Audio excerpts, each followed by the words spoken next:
Ladies and gentlemen, Portal Gaming Podcast, episode number 167, Gumbo-rific, is coming at you right now. Howdy, everybody. Portal Gaming Podcast is a podcast brought to you by a store called The Portal, which is located in Manchester, Connecticut. For more information, you can go to www.theportalct.com. Check us out on Facebook, The Portal, and on Twitter at Portal Gaming 60. That's where you'll find me, your host for this episode, The Brant. Portal Gaming Podcast, the proud member of the Dice Tower Network. And for more awesome podcasts, you can go to www.dicetowernetwork.com.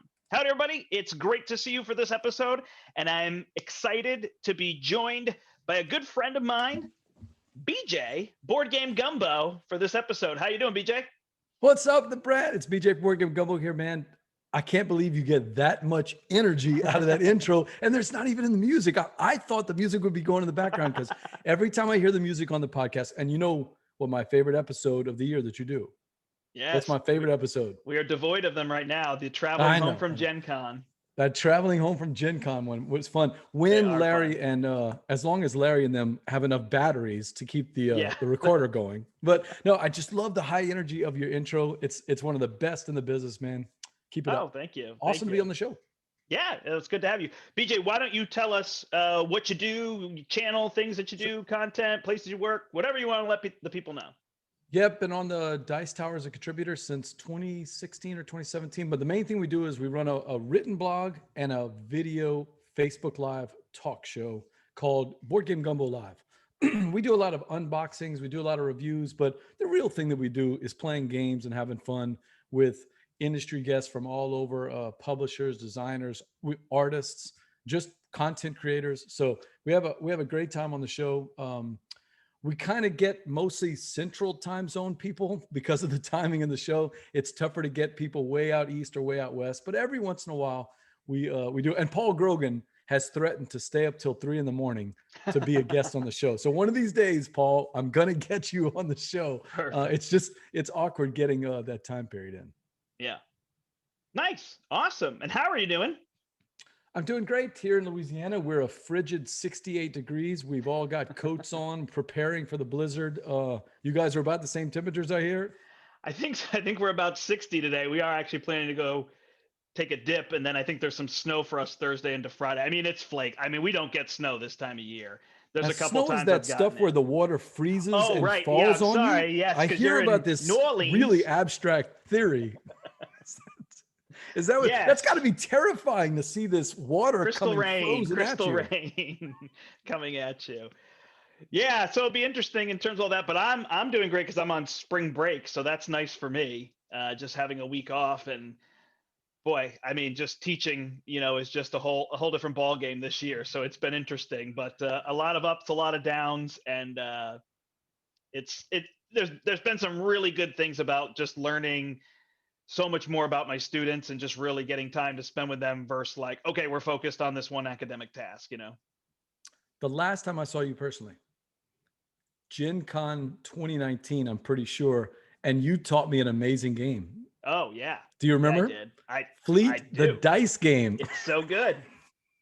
Yes. And it blew up. I think you single-handedly, just generated so much in sales. In fact, Motor City Gameworks, they should name part of their company after you because you single-handedly helped start that company. Don't you think? Don't you think Ben and Matt owe you that? Perhaps. They've been actually really nice. I actually play tested Three Sisters, so I was able to be part of that and play that game, which is really fun. So, yeah. I love that people associate. I always thought it was kind of weird when people like just so every picture is them with a certain game, but it was so fun with Fleet. I mean, part of it wasn't just like that I liked the game. It was like traveling around with the game was so fun. And what did we play? You and Alex and I played. It was like 7:45 in the morning, right? I'm an early gamer. I'm an early gamer. Gen Con opened? I can't remember if it was Thursday or Friday. It feels like it was Thursday. It was the day before Gen Con opened. Oh, okay. And So we were there Wednesday early in the morning. Yeah, I was doing work for Gray Fox, and Alex and I were waiting for the halls to open up, and we didn't have anything to do. We had, the booths had all been set up, so I guess that was that Wednesday before the Gen Con had opened, and we snuck a little game in there. So it's This is fantastic fun because game. you're like the third or fourth guest who's come on and been like, "Hey, you taught me Fleet the Dice game." Oh, So I'm sure there's apparently, more people than that. You're the big honk for that. So it's such a great little game. I'm so glad that there's an element of gaming that has meaty roll and writes. yeah, You know, nothing wrong with quicks or any of those type of games. You know, Stronghold put out a bunch of them, like something like 48 or 50 roll and writes in about a month, and some of them were really light. And there's nothing wrong with like Dizzle. I thought Dizzle was fantastic.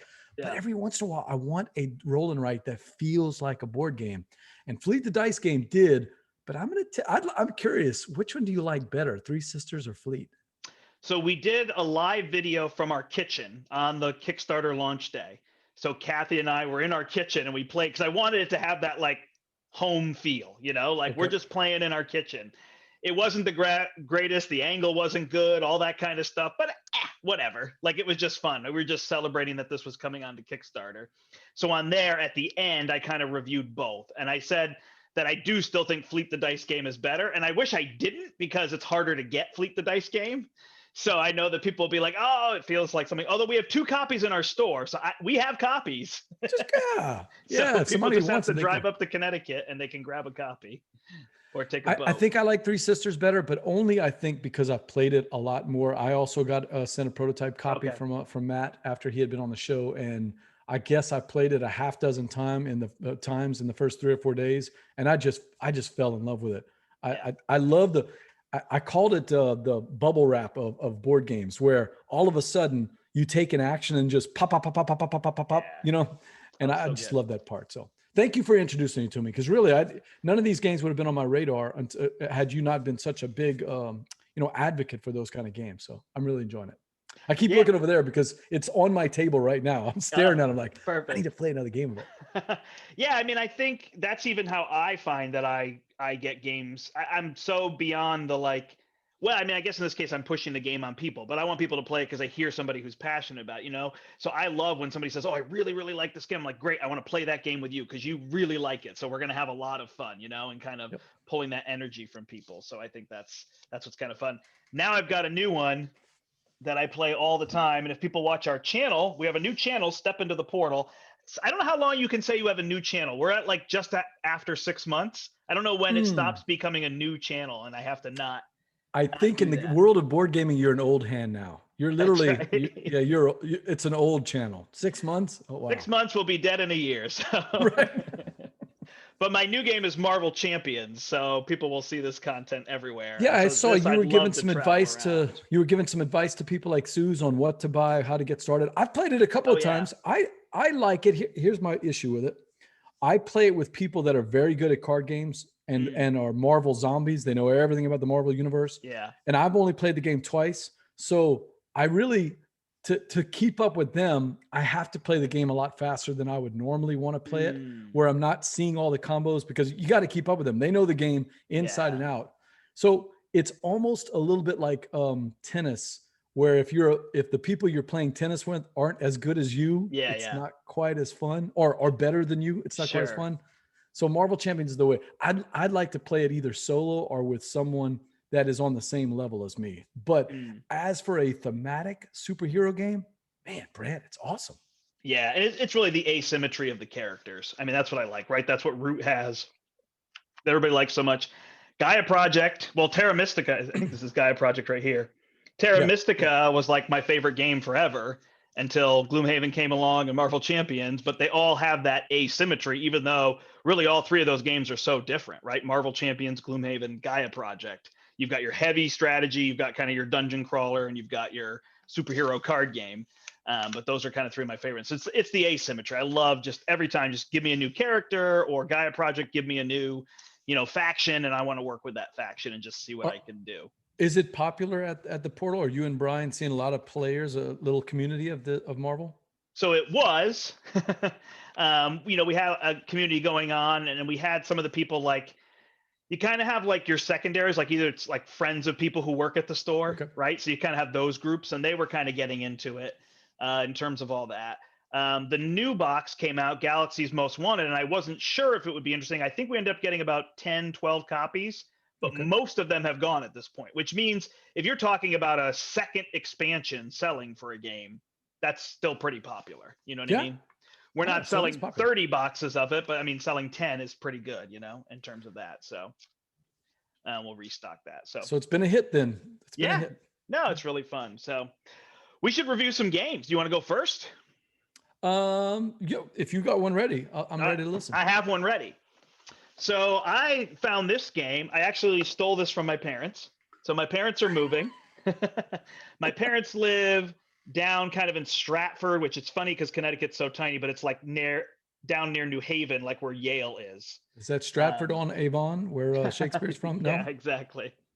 But they're down almost next to New York. That little section of Connecticut is Fairfield County. And it's really like little New York, you know, like you're so close to New York City at that point, which I've enjoyed because I can hop the train from their house and be in the city like that anytime. So that's great. So Connecticut is close to New York, right? Yes. And Montreal is right outside the door, right? Montreal is a little further up, but yeah. You get past Kentucky and it's all New York City for us. There you go. It's just New York City, a little Philadelphia in there, and Boston on the other side. So anyway, so we were cleaning out their house because they're actually getting ready to move and they're going to be much closer to us. Which will be good. And I found this game at their house and heard lots of good things. And we got a chance to play it. I actually played it with my daughter and played it with my wife. And this is Shifting Stones from Game Right, because I have to remember we're doing a podcast. And so, yeah, this is kind of a really neat game. First off, it's got really cool quality. It's basically just an abstract point scoring game, but it has these 9 tiles that you lay out. And they're double-sided. And they're kind of always the same. Like this one has white and then it has green on the other side and all the whites are that way. Okay. And then you just get a hand of 4 cards, which are kind of your actions. So you have these 4 cards with tile layouts on them and you make a 3x3 grid. And then you're just trying to shift the tiles around and flip the tiles to make these patterns. Okay. Yeah. So what you do on your turn is you discard a card and now you can switch 2 tiles that are adjacent or flip any tile over. And you can kind of do that again. And then you say, oh, I scored this one. And now you take this one. And this card's worth 1 point. And I put it in my score pile. And then I have 1 card left over I could do something with. Or then I draw back up to 4. Are you sliding them around like the old sliding puzzles we used to get for Halloween? That's basically exactly it, except there isn't an open spot. So you're switching them. I'm getting the vibe. It's real simple. Then some of them score more like 3 and 5 points. So what's neat is you can actually take a turn and just draw 2 cards to go to 6. So now you have like 5 actions to be able to work with something that will score a whole bunch of points. You play till a certain number of cards have been collected. It's like 10 and 2 player and 9 and 3 player. And you finish the round and you score. You know, it's a 10, 15-minute game, but it's that sweet spot of family gaming, right? Or welcoming gaming, whatever term. Dice Tower is kind of switching over to that welcoming gaming, which I actually really like that term. And it's just that sweet spot of like, we're all doing strategy, but the strategy isn't like mind-numbingly complex. Or even if it is, right? Even if it is that spatial moving where it's like, oh, I've got to figure out how to do this. It's just that's all you're focused on. Okay. So many games we play, like our Euros or our heavy Euros, are like, well, you could do this, this, and this. And then if you do this, there's this set of actions. And then if you do this, there's so many things to process. Yep. And this one, there's just not a lot. And it just plays smooth and snappy. So played with my daughter and she's like, okay, just let's play again. Right. It was that kind of game. Let's play again. And that's always a great sign. Yeah. My wife and daughter are kind of like back on the like curve of playing games or whatever. Whatever the term is. There was a little bit of like, maybe not. What? You know, do you forget sometimes? I played some games this weekend with just one other couple. We've all gotten our vaccines, you know, had our masks on. Yep. And as we're playing, they love Azul. And they can play it backwards in their sleep. And so I brought out Clank. And Clank is it's not a heavy game at all, right? Yeah. Just a couple of mechanics. But instantly the eyes started glazing over because I'm going, well, you're going to do this, to do this, to do this, to do this, which is natural for me, right? I mean, it's a deck builder and you're moving stuff around. I just forget that sometimes games can be complicated. Azul is not a simple game. I mean, it's deep when you play it, but the mechanics aren't. There's not a lot of chaining. It's just you do one thing and one thing happens, right? Totally. So these welcoming games you're talking about, sometimes the focus, they can be very deep strategically as long as they don't have a lot of chaining actions, you know? Yeah. Not like Lisboa, just one thing. You just pick up a card and play a card, right? Right. Well, it's actually funny, even when you say that, like So I'm off on vacation this week. Saturday, Sunday, we're kind of busy helping my parents, church on Sunday, all those kind of things. And then it got kind of Monday, like my day one. And my daughter and I, we're relatively early risers. So we're up, and at like 7:30, she's like, Dad, we got a chess set from my grandparents. Let's play chess. So 7:30 in the morning, we sit down at the kitchen counter to play chess. And we've been playing chess. And it's that same kind of thing, right? The strategy is so deep, but as soon as you know how the pieces move, there's only a few extra little rules with the pawns moving double and all that. And so, we're past the, like, we know how the pieces move. Now we're moving on to the, like, strategy of what am I trying to do with the other person? But it's got that. Standing Stones sounds interesting. That's Game Right, right? Yeah, Shifting Stones. Game Right. Shifting Stones, sorry. Great game. I really enjoyed it. Stones. I didn't hear you say, how many players does it play?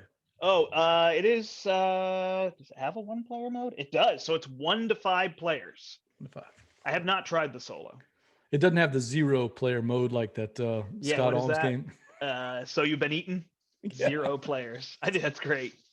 Just set it up and let it play. I've got a lot of games right now that are 0 players. They're just sitting there on my shelf.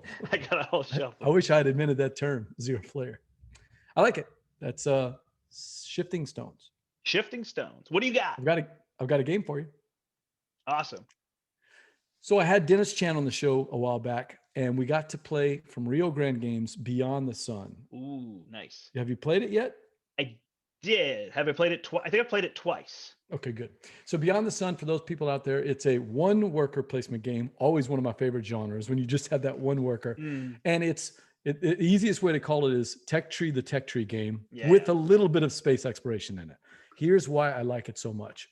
Dennis is a first-time designer who's, by the way, that's a guy you need on the show. He is so thoughtful, such an interesting person to talk to. Dennis has come up with a game that just distills all of those Age of Empires, Age of Mythology, civilization games that involve tech trees into that's the main focus of the game. You're scoring points by moving up your technologies over 4 ages, I guess you could call it, or 4 levels of technology. But on the side, there's just enough exploration and a little bit of player interaction that it's going to keep those people happy. I'm going to tell you that this is a game for Euro players. We got Carlos to play it with us. He's not a Euro player. And we were like, oh, there's player interaction, there's space and all that. He's like, no, this is basically a Euro game. And I will admit, but if you're a Euro player that likes interaction and likes being able to do things, where you're watching other players and what they're doing, and you like that part, it's going to tickle all those fancies in your brain. What I really like about Beyond the Sun, though, and what I'm just so impressed with is, Brent, every game has been different. When a lot of times in a Euro, you're going to kind of figure out a pretty good strategy, and you're going to, beat that into a dead horse. Maybe you're going to want to go and try some other kind of cool strategy. In this one, sort of like Concordia, and this is not Concordia at all. I don't mean that mechanically it's similar, but like Concordia, where you have to look at the board state in the first 3 or 4 moves and then figure out, okay, what am I going to do this time? You can't just say, I'm going to fit this square peg into this round hole. Correct. Yeah. You have to play Beyond the Sun with what has been given to you. And I think that is brilliant. A first-time designer coming up with a game that is not going to be, for the most, your first turn or 2 is going to be scripted. I mean, everybody's going to go to those turns. But after that, Brant, you have to look at what everyone else is doing and figure out your strategy. Are you going to be heavy into building ships? Are you going to be heavy into doing the tech? Are you going to be heavy into working on your board itself, or a combination of all 3? It just depends on what comes out on the board. Yeah, no, it's great. It is one of those games, and I don't even mean just the looks. The looks are obviously not part of the game, right? It doesn't look, but it's one of those games, even you try to explain, you're like, when can we play, right? You're just telling it to somebody, and those people, like you're saying, it's going to be for people, not necessarily heavy gamers, but Euro gamers for sure. At least somebody who's willing to sit there for that strategy piece. And it's just, look, I could keep explaining this game to you, but you're never going to be more interested in it until you play it. And then you're going to go find the 2 or 3 people and be like, oh, have you played Beyond the Sun? Exactly. Because it plays so well, and it's pretty smooth given all that choppiness to the design, right? I'm amazed at how easy, really, the mechanics. Oh my God, it's dirt simple. I mean, it's really dirt simple. Everything's pretty much on the board. You kind of play the game pretty much from the cards and the board. You don't need a lot of tutorial on that. In fact, from a mechanical standpoint, it's a lot lighter than I expected. When you pop it on the table, you're like, oh my God, I'm looking at Terra Mystica here. And it's not anywhere near as complicated as Terra Mystica.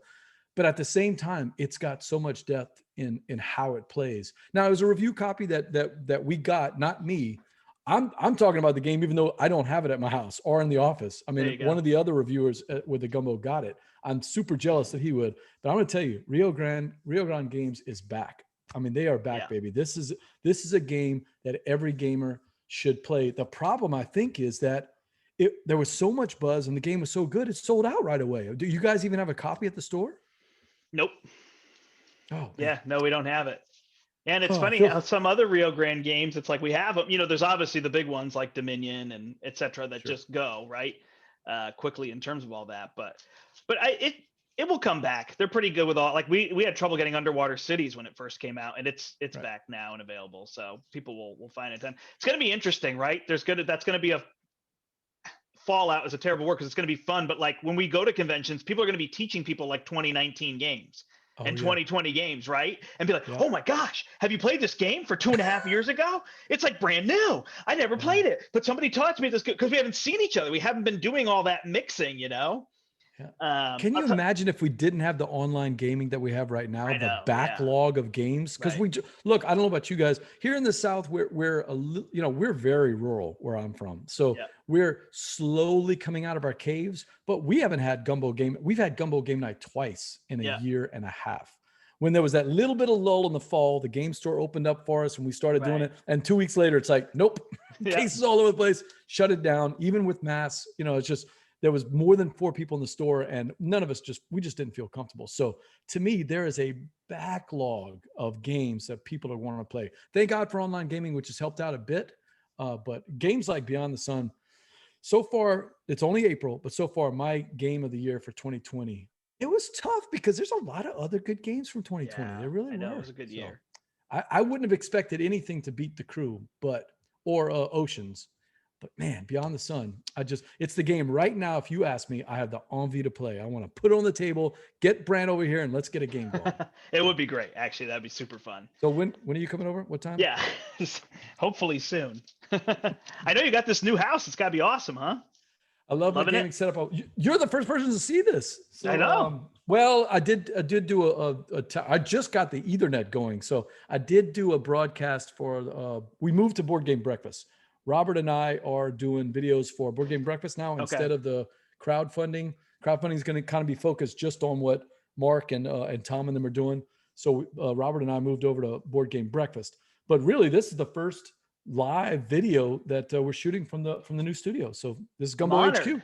This is awesome. So if people are listening on the podcast, go subscribe to the channel, step into the portal so you can see Gumbo headquarters. You can see our little corner of the Gumbo universe. So, and we're going to make our way down there at some point. I'd love to come visit New Orleans. So. Southern Board Game Fest, one of these years. I want to see you there. I'll be there. Small convention, so you'll like it.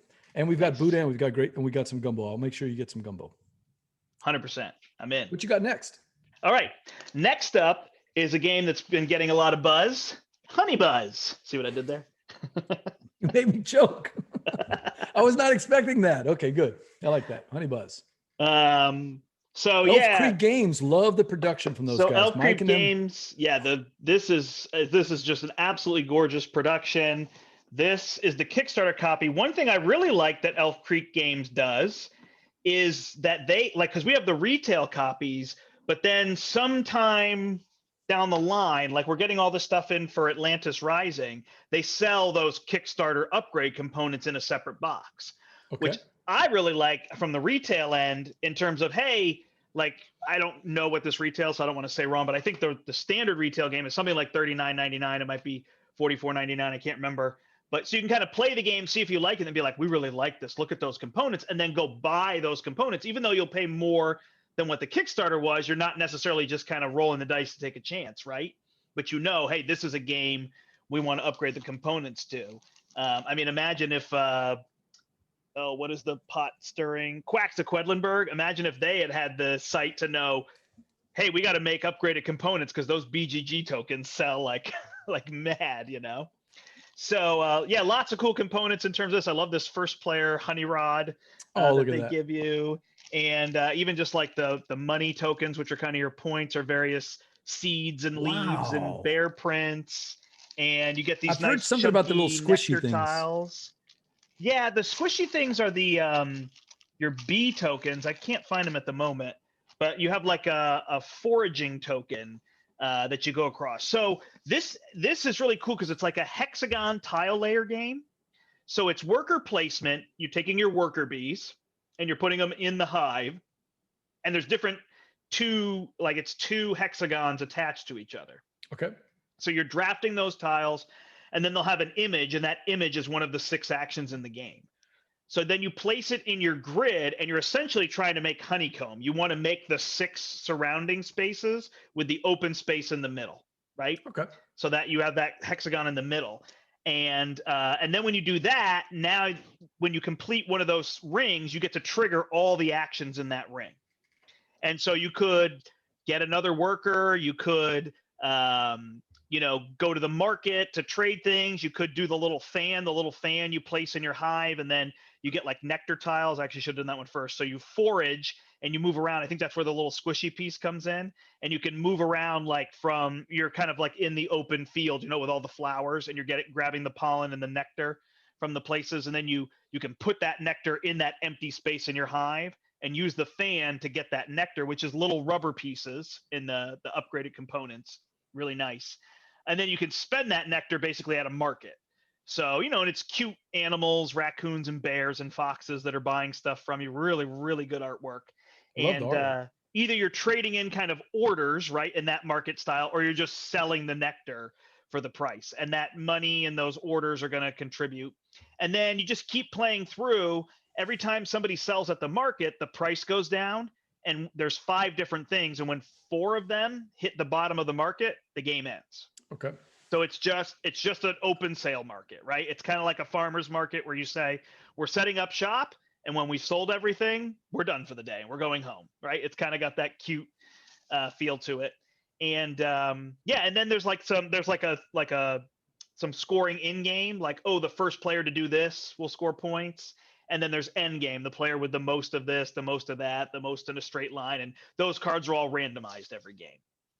So, it plays right on that Azul level of difficulty. It's got a few more mechanisms, a little bit of chaining, different. So it's kind of a step up from there. That was what I was going to ask you, Brent. So I haven't got to play it yet, but what I've heard on the social medias is that the game looks visually like something that would appeal to younger people, yet is a little bit more challenging than what it appears to be on the table. Yeah. Fair? Is that a fair criticism? It is. It is. Everybody's mileage varies in terms of what they're going to do. And, the kids that are playing Agricola at 3 and, beating their parents, they're going to be great at it. And whatnot. So, I'd have to see, but we played it with just 2 of us. And I felt like the time frame was pretty good. It did seem a little tricky. Like at one point I looked over, we played with there's all these different honeycomb setups, and I figured you just pick a random one, but it kind of tells you like, hey, this is the basic first one. And I feel like the first one was kind of giving you an efficiency puzzle that you needed to do. And so I don't know if it's me being me or just thinking more like a real thinking like a heavier Euro game. It was like, as soon as my wife went for one strategy, I went for a different strategy. Like, oh, let's not do the same thing. And it wasn't as efficient, for sure. Okay. So I don't know that initial setup, but there's also like an advanced mode in the box. So that could have more to it. There's solo play. I think it's just one of those things that the initial game is going to tell you, hey, just do this, right? It's just trying to get you to learn the mechanics. There could be some different avenues from there. So Brand, I'm always looking for games that are going to look amazing on the table, but that don't have a lot of intricate card play. Games like Azul, Sagrada, things that are just, wow. People that aren't big into gaming are going to look at the table and go, wow, what is that? I really want to try that. That looks like something new. Honey Buzz gives me that vibe. Is it something that's going to pop on the table when people walk by? Man, it pops on the table for sure. Okay. There's definitely that appeal to it. I don't know what that curve is going to be. And I see 90 minutes on the box for 4 players, and that would steer me away from a 4-player game personally, in terms of that. But I mean, when you say that to me, you said you had it on your shelf too. New York 1901. That comes off to me as that type of game that you're talking about. Right? Exactly. Oh yeah. It's got a little bit of a step up, but not really. You can get people through that in terms of that. So that's more what I would go. I think this is going to appeal to gamers more than like a welcoming game in terms of that. But at a convention, this would get played consistently. This is a perfect convention game where people are like, "Hey, I'm here to play games, whatever my level is," and that people will sit down to play this game. For sure. So not necessarily a next step game, something for gamers. I like it. Yeah, I think so. Honey Buzz from Elf Creek Games. I'm liking what I'm hearing. So we're in Connecticut, aren't we? Yes. Yeah.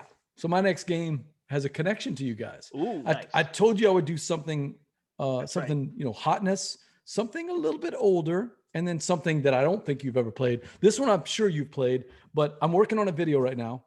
It's the top games of all time with whaling as a theme. Okay. There's only it's going to be a very short video. I can only think of a few. Whale Riders, which is coming in from Grail Games, should be at my house in a couple of weeks. And then Tsukiyumi, I hope I'm pronouncing it right, from Gray Fox Games, the one with the big whales, where you had the thing on the moon. And the other one is a game, one of my all-time favorites. I've probably talked to you about it before, and that is New Bedford. Yep. Thought I'd bring it out just because I've actually been seeing people talking about it online again. Glenn Flaherty, as with the Euro Games group on Facebook, he got a copy and he had never played it before. He had heard about it and he started getting excited about it. This is one of my top all-time worker placement games, and there's a reason for it. Well, number one, I love those small worker placement games. You only get 2 workers in the game. There's only 12 turns, so the game's not going to last more than about 40 minutes. I love that. Right. It's got not only the worker placement, but it's also got town building.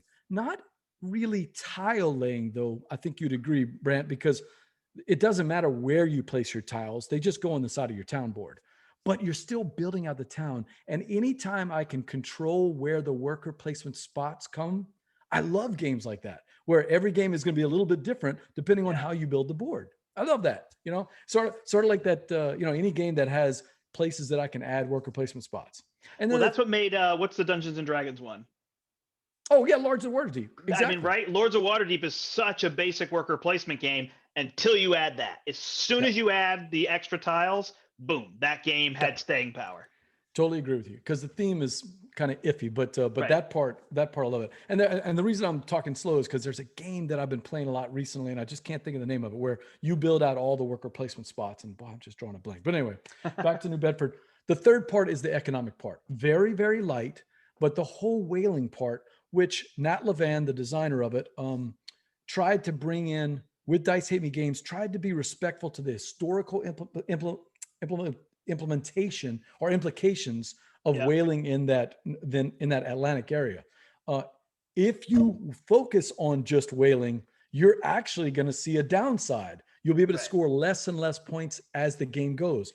Is that a signal? Is that some kind of storyline? Absolutely. Nat has talked about it on social media. He wanted that aspect in the game so that people would get that message that overfishing was harmful to the area back then. So I like that aspect where it's not a beat me over the head, but it's giving me a good something. This, to me, this would be something that if my kids were playing it, they would go, I'm interested in that. And they may actually do research on it and find out more about the area and what it was like to do fishing in the 18th century. So if they can inject a little bit of education and sneak that in while we're having fun, right?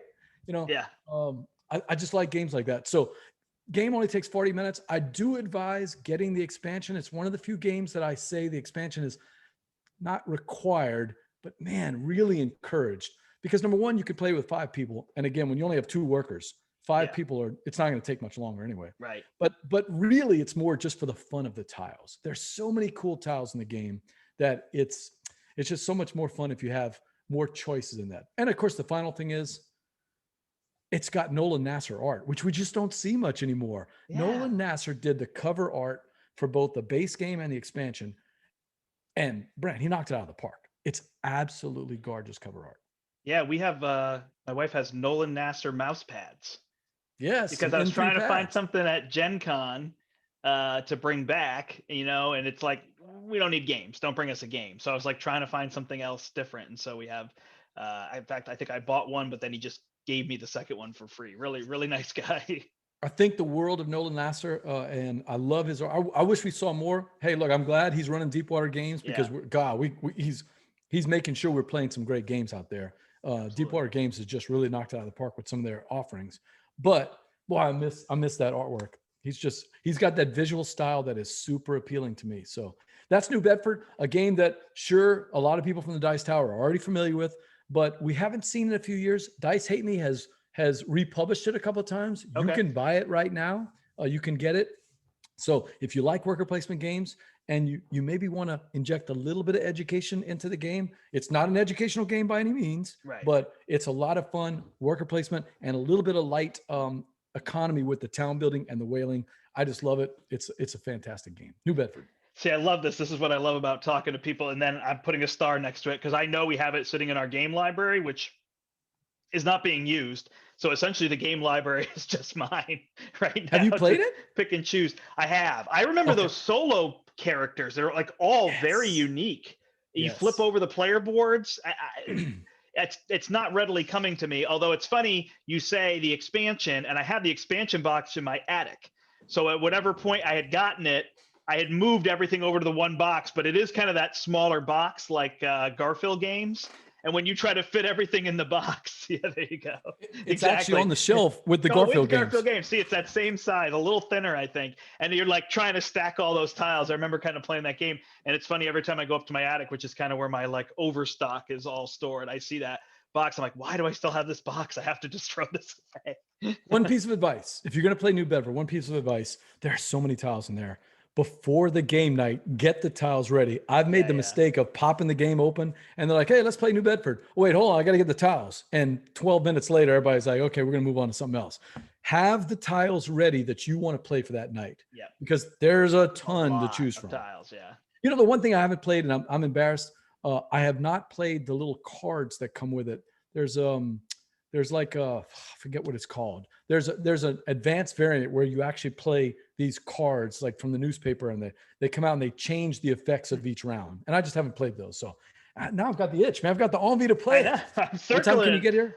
I'm circling it. We're doing it all day Thursday. We're going to be playing games all day at the store. Yeah, we're vaccinated there. We've kind of got the back room set aside. That's where we've been streaming. Although now we're looking to open and we're like, where do we move this studio that we built? Now that it's like sitting in the Warhammer room, the Warhammer players, not sure that Warhammer players and their some of the, well, I'm not even picking on them necessarily, but vulgarity that can happen sometimes with our live streams is the best choice. So we got to find a place for that. So. What you got next? Anything good? Yeah, so continuing on with the nature theme, we played Renature. This is from Capstone Games. Another gorgeous production. Capstone Games just knocks it out of the park. It's unbelievable. Cromer and Kiesling. I want to hear. Cromer and Kiesling game. So this is really like a dominoes game. So you've got these giant dominoes that I'm going to hold up on the video. I know people can't see it on the podcast. But you've got these dominoes with animals on them. I happen to have all these in pairs. So really nice wooden pieces. And you're kind of laying them out on this board where there's kind of a pattern, these brooks that surround these kind of browned areas. And so you lay a domino on your turn. You kind of follow the domino rules where they have to match. So you have to match something else. There's some starting tiles as well. So if you can't play, you play there. If you're actually stuck, you just have to pitch a domino to the box because based on player count, you basically distribute almost all the dominoes. And then when everybody plays their dominoes, that's when the game is over. So then you're trying to place these trees. So you've got bushes and shrubs and trees. And then you actually get these neutral colored ones, which is interesting because there's like a whole area control thing going on. Okay. So on the board, you're trying to place a domino and then you can place one of your trees. I'm not going to get this whole thing out, but you can kind of place a domino over two spaces. And then one of the adjacent brown spaces, you get to put one of your shrubs. And this becomes like an area control thing. So there's little sunflower things that based on the size will tell you how many points first and second place get once you surround it. So there's a whole like surround the area, put trees in the area, place the animals. It's interesting. You're trying to renature. This place is, devoid of nature, and you're trying to bring it back in with the animals and the wildlife and everything, in terms of that. And so you put one of these down, and then you score points for every tile that's every plant that's in that region, but they kind of have heights. So you score for the ones that are smaller than yours, but you're limited on your number of trees versus your number of shrubs, so you're placing them off your player board. And then you can place neutral ones to score points immediately. But then when you actually surround an area to score that area majority, the neutral counts as another player. So you're placing the neutral, but you might score points immediately, but work against it. Or you might try to place the neutral because one of the opponents is winning and you're trying to surpass them, so they don't get as many points. So it's kind of interesting on that front, in terms of what you're doing. So that's basically how it goes. One animal is a joker. It starts with the butterfly. So the butterfly is wild. So you can match. And then you have little cloud tokens, and you can spend the cloud tokens to get extra turns, or to change that joker to a different animal. So you can make different animals wild. And you can even spend those to take some of your, like once areas have already scored, you might want to take some of your plants back so you could put them somewhere else, because you run out, and any plants left on your board are actually negative points. So you're trying to get rid of them all. So that's how that is. So I've only played it once 2-player, and in the beginning of the game, it was fine. We were figuring all those things out. And in the middle, we kind of looked at each other and we were like, this is very like zero sum. It's just, I'm just holding on. So area control is always tricky for me. I try to figure out, why do I love 2-player dueling card games? I'm not necessarily a big Magic the Gathering fan, but that style, right? Ashes, right. Magic, the Verse card game. I love all those games, but area control is so tricky for me. And I don't think I'm super against like, oh, you destroyed my stuff, because I know, okay, I'm going to, put this, hulking elk or whatever it is in Magic the Gathering down, and I know you're going to destroy it, but I'm still excited to play it. Like, ooh, I get to play it, and it has this effect, and and then eventually you're going to destroy it, and that's okay with me. You know what I mean?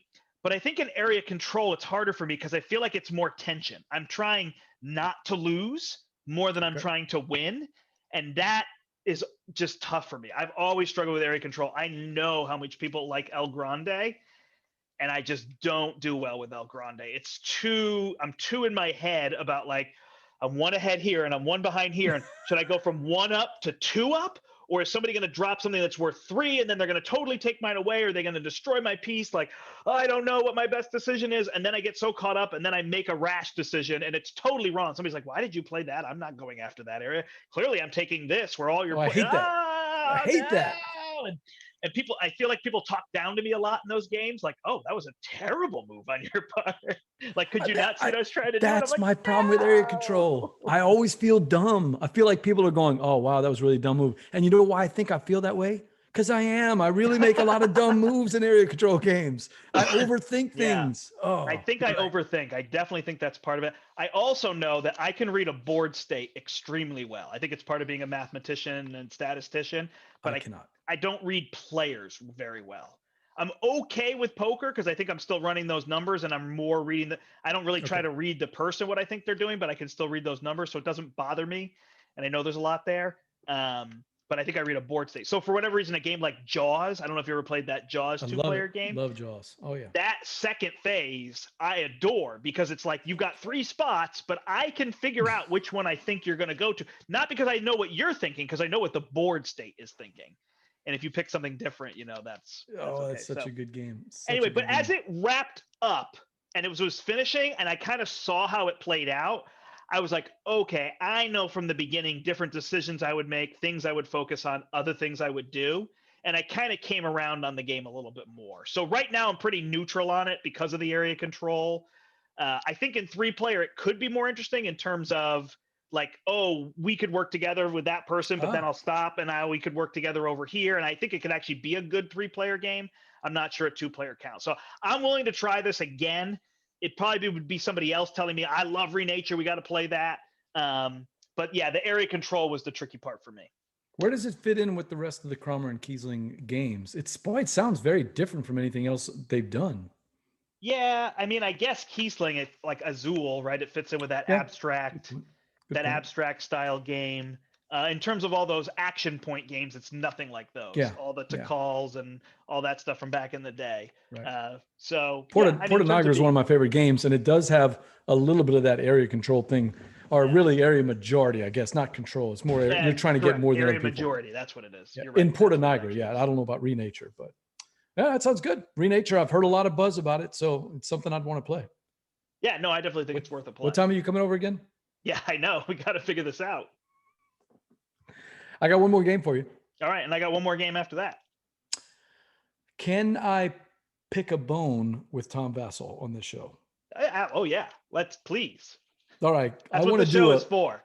I want to do a quick segment called "Why Tom is So Wrong About a Game," awesome. And I know that's a popular topic on the YouTubes, but I got one. He did a video recently talking about 8 games that disappointed him, and he said in the video, to be fair to Tom, he said, "Hey, I didn't play these games but once or twice, so maybe if I got more into them, I might like them." And Brant, you know that's true. There's been games the first time you play, it's like maybe it was a bad night, maybe it was a bad crowd, maybe you just didn't grok the rules. So I'm just tweaking him a little bit, but the game is called.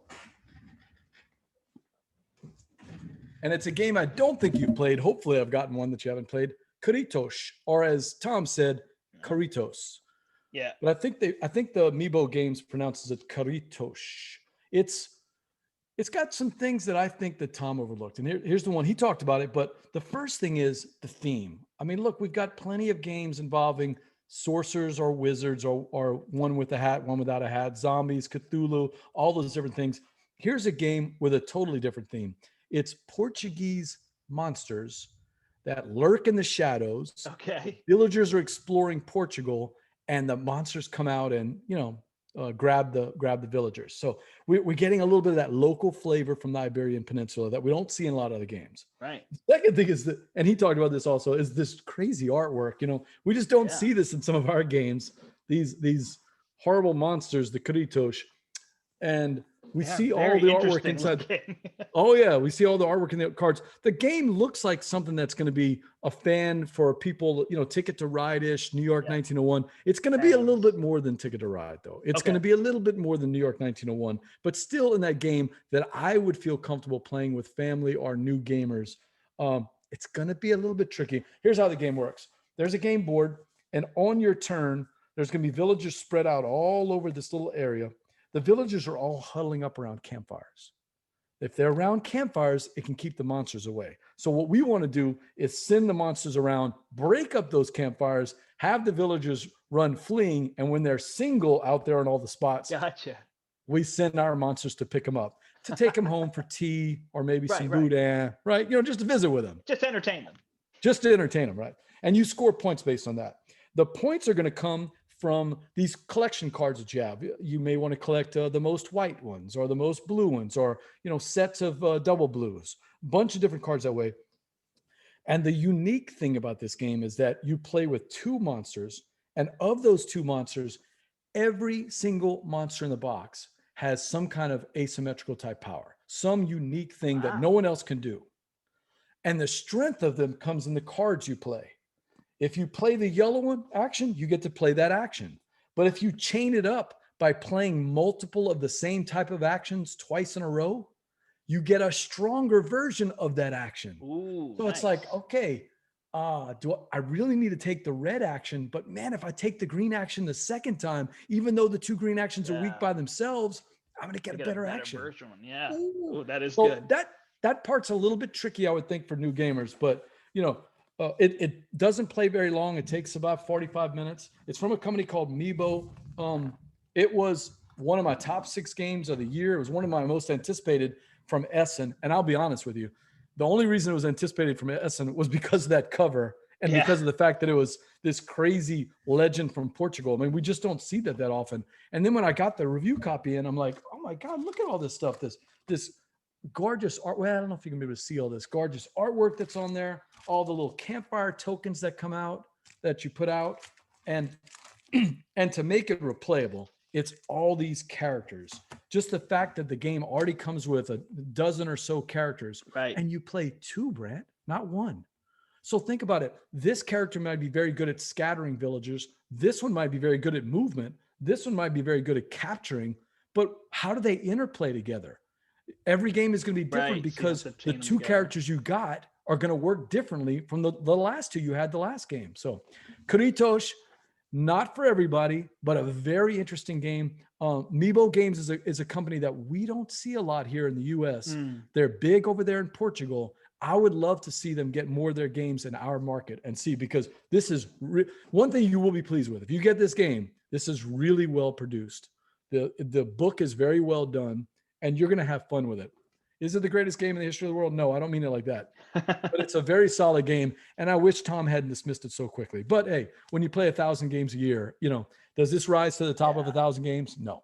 Yeah. But a good game, and I wish people would check it out. Kuritos from Amiibos Games. That sounds great. I starred that one too. So I've got New Bedford and Kuritos to go back. And that's nothing against Beyond the Sun. I just have played it. So yeah.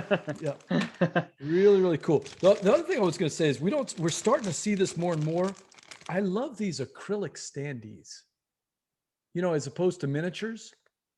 Yeah. That is showing cool. Up right. or not? Oh yeah, no, I see it. Yeah. Right. Cause you kind of see them through. Oh, that is cool. It just looks awesome on the table. It looks so cool on the table. You've got all the individual characters. And of course, the Kuritos are the three monsters that are controlled by everybody. So anybody can move these around. They're going to mess up your opponents. Yeah. Maybe help you if they can break up some of the villagers. But just absolutely gorgeous artwork. Keeping the cost down with these acrylic standees that I'm actually starting to like. The Captain is Dead uses those acrylic standees, and it's never bothered me at all. I really enjoy these acrylic standees. So something different. That's Kuritos. Nice. You got time for one more? Yeah, hit me with one more. All right. This one I've been waiting to review for a long time, I guess. Not years, but we've been playing it. And we finally finished. Yeah, Ticket to Ride. It's good. Next game. So we finally played and finished My City. Oh, I'm jealous. Start to finish. Jealous. Yeah. So jealous. I now play legacy games solely with my wife because we will finish them. Yes. Or we're more likely to finish them at least. So I've just discovered 2 players. So we had played this a little bit when Brian and Rachel were living with us. Brian, the store owner, and his wife, because they were living with us. They've moved out in December, had a kid. They're out of our play group now. We never see. No, I'm just kidding. I saw Brian this morning, but they don't live too far away. So yeah, we finally got a chance to play My City, and my review is just everybody should go play it. It's just so good. Will it be in my top 100 games of all time? I don't know, but it was such a great experience. So obviously I'm not going to spoil in terms of legacy, but it is short games. So you're talking 10, 15, 20-minute games. Some are a little bit longer, some are a little shorter. And that's 2 players. So it'd probably be 20, 25, 30-minute games with 4 players, right? But you're flipping a card and then you're playing a polyomino tile with certain restrictions, and those restrictions change throughout the game. And you may or may not score points by doing that. And then there's a lot of end game scoring.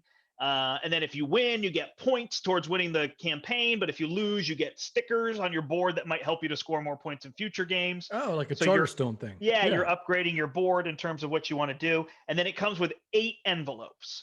And these do such a good job because they, teach you the game, because they start you out nice and simple. Each envelope has 3 games in it. So they basically introduce a new rule. Sorry, that's my B. Then they kind of introduce a new rule. So obviously the first one is just introducing you to the game. And they just so the first time you open an envelope, they give you a reasonable twist. This is not a Pandemic Legacy Season 1. Oh my gosh, I can't believe it. Vader is Luke's father. Whoa, sorry, spoiler alerts for everybody. Oh my God. They're not big twists like that, but they just say, but that means him and Leah. Oh my God. But they just, they give you enough that you're like, oh, okay, that's something we're going to focus on now, right? But what's really cool is whatever was happening in the previous envelope, that continues to happen in the next one. Then it phases out. So you learn it in one, you use it in the next set of 3, and then it phases out after that in general. That's not a rule altogether. But I like that because I kind of learn it. I'm focusing on it. Now it's a secondary priority, but it's still part of the game. And then it phases out. So you don't end up on game 24 with 23 new mechanisms that you're trying to balance. Cool. I like phase that. them out. And It just does a great job. It's can really you tell fun. me how many games it takes to finish it, or is that it's secret? 24 exactly. Okay. Because somebody wins every game and then you go on to the next one. So it's just a sheet. And then, like I said, either they change how scoring works or somebody adds a sticker or something for the second and third in each envelope. But 20-minute thoroughly games enjoyed might it. work. We started Pandemic Legacy season 1, and my wife loved Pandemic at the time. When we got to May, she looked at me and she said, "Okay, you've totally burnt me out on Pandemic. I don't want to play this game anymore. I don't want to play 12 or 15 games of Pandemic back to back to back." And I understand that, but if the game is only 20 minutes long, she might want to do, this is a little couples game night, right? It sounds like you can play, like, rip open an envelope, play 2 or 3 games, right? Yeah, it's basically asking you to play 3 games in a session. So Perfect. Like you're looking at playing an hour. Boy, but with 2, if you played 3 games in an hour, I'd be shocked. I mean, unless you are very AP prone. Because this game, there's a couple of them that I was like, oh gosh, the AP could be so high. But eventually they add enough like randomness that you can't plan everything out and then just say, okay, now that I planned everything, go ahead and flip the first card. You don't have to worry about that problem in our household. Yeah, so we're not I don't even think with 2, like I said, with 4 players, you probably would get up into the 20 minutes, although you're still playing simultaneously. So I don't know that more players adds a ton, but of course, somebody's going to be thinking about a tile a little longer than everybody else each turn. You've got me really intrigued. And this is one that was on 100%. My radar. I really want to play it. Pick it up. You got me pumped up. Go play it. It's phenomenal. You're not going to knock it out in a week. That's going to be 8 days playing 3 games a day. I think that's going to be too much. That's going to be burnout. I found by the time I finished playing 3 games, I was okay putting it away. Like it felt like I had played a 60 or 75-minute game and I wouldn't want to play that game again. We did the final just recently. We had like a date night. My daughter was out and we just said, okay, we're just going to play it to finish. So we did 5 games to finish it so I could review it. And but it was still enjoyable all the way through those 5 games. It had that goal of like, we're going to be done with this at the end of this. We just kept playing. And I think we played like 1 in the morning and then we played like 4 in one session. And I don't know if it took us much more than an hour to do even the end game work. Hey, publishers, if you could find us more games like this where they're shorter instead of, and look, I'm all for all the, big long campaign games, Mechs versus Minions or Gloomhaven or any of those other games. But if you could find us some shorter games, Space Base, the Pluto expansion with the little legacy part, that was one of the only games besides Charterstone that I finished because it only took us, 4 or 5 sessions. Yeah. And the games weren't that long, about, a little under an hour. That was something that I knew I could convince my 2 boys. We're going to play this. It's not going to take you months to go through it. Right. We're going to knock this out in about a week. And we had so much fun. I wish there were more games like My City that don't take forever to complete. Yeah, I'd like that. It was great. I mean, it took us a little while in terms of what we were playing, but yeah, you just want to come back to it. You're like, yeah, let's play that. That's fun. That's quick. I know how to play it, and it doesn't take long to learn at all. Like you know what's happening. It's a welcoming game for sure. Well, I'm putting it on my list. That's one I want to play. It's great. So My City, Reiner Knizia, right? No doubt, from Cosmos Games. Super good. He's like a board game designer, right? Yeah, he made a couple, I think. A couple here and there. I think he said he had, at one point he said he had 6,000 games because of all the languages that they're in. Yeah. His collection of his own games was 6,000. Yeah. He said, I think in an interview, that he has a copy of every single game that's ever been published in every language. Yeah, it's part of his contract. Yeah. Maybe it was 3,000 now that I'm actually, in case somebody checks and messages me, portalgamingpodcast@gmail.com. Do you do the can reach me there too. Do you do the $5 thing like Marty and Tony where you owe them $5 if they correct you on this? Oh, no. Oh, I hope not. then I won't say much. Hi, welcome to the podcast. That would be dangerous. My name. Yeah, that'd be dangerous on Gumbo Live. I think I've messed up my name a couple of times. I'd owe $5 every single episode. Marty and Tony are braver than I am. That's for sure. Hey, this was a blast, man. I really enjoyed this. Good talking games. Totally agree. So go ahead. Tell people once again where they can find you, BJ. I'm BJ from Board Game Gumbo. We do a blog at boardgamegumbo.com, but you can also find all of our content. We've been publishing stuff every week on YouTube, especially with the pandemic. Lots of unboxing, lots of reviews, lots of overviews. We do a little bit different on our unboxings, Brant. When we unbox them, they actually Bradley and Carlos actually learn the rules, and they try to teach you the game a little bit. It's not a how-to. It doesn't take the place of Paul Grogan or Rodney Smith. It's more of an overview. So if you want to see what's in the box and learn about what the game is about, that's kind of our niche on there. And also we do, the thing I think we're the most known for is Gumbo Live, weekly Facebook Live show. It's on hiatus right now, coming back to summertime. We got a lot of guests lined up for the summertime. Can't wait to do it. It's games, it's fun, interviewing guests from all over the industry. Hopefully we'll have you on. So let's do it. Awesome. You're gonna have to stay up late though. You're on the East Coast. That's all right. I actually do terrible staying up late, but I'll do it. I turn into a pumpkin at like 9 p.m. Eastern. So. It's at Board Game Gumbo everywhere. Twitter, YouTube, Facebook, everywhere. So easy to find. Awesome. Well, thank you so much for joining me. This was awesome. All right. Until next time, everybody.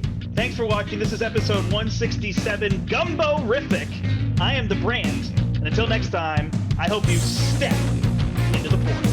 Bye.